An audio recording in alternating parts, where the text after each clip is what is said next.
안녕하세요.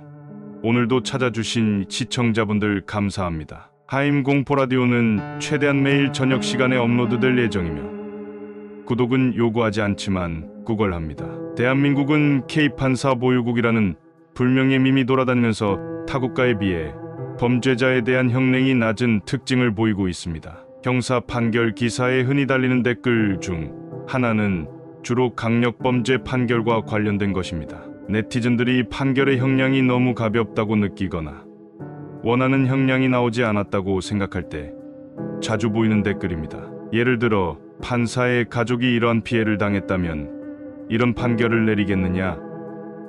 는 식의 댓글이 달립니다. 이러한 댓글은 판사가 피해자의 입장을 전혀 고려하지 않고 가벼운 처벌을 내리는 것에 대한 대중들의 황당함을 표현하고 있습니다.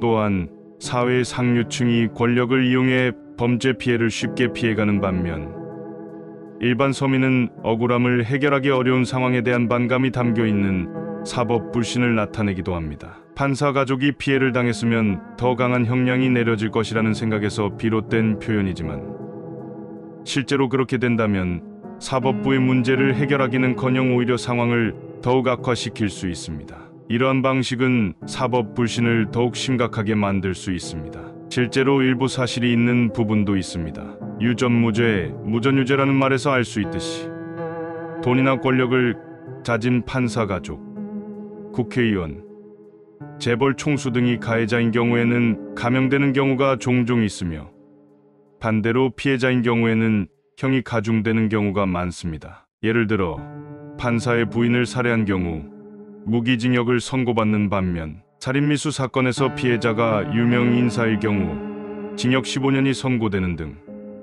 고위층 가해자에게는 집행유예가 내려지는 일이 자주 발생하고 그 반대의 경우에는 실형이 선고되는 경우가 많습니다. 법조계 내부의 유착에 대한 의심을 배제하고 판사의 가족이 피해자일 때 판사가 판결을 한다고 가정하더라도 이 주장은 감정에 호소하는 오류를 지니고 있습니다. 이 발언은 이성적으로 판결하지 말고 감정적으로 판단하라는 의미가 되기 때문에 판사가 감정적으로 영향을 받든 아니든 현대법 체제에서는 적절하지 않습니다.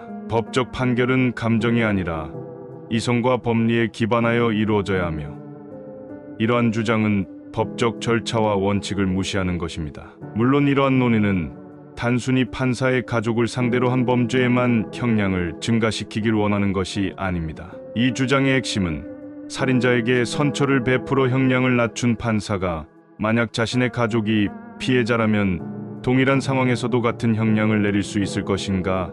라는 점입니다. 판사가 살인자에게 감형을 하거나 적은 형량을 부여하는 경우 이는 국민들의 인식과 실제 형량 사이에 큰 괴리가 있음을 의미합니다. 따라서 이 주장은 판사의 인식 변화와 판례의 재정립을 요구하는 것이라고 보는 것이 더 적절하다고 할 수 있습니다.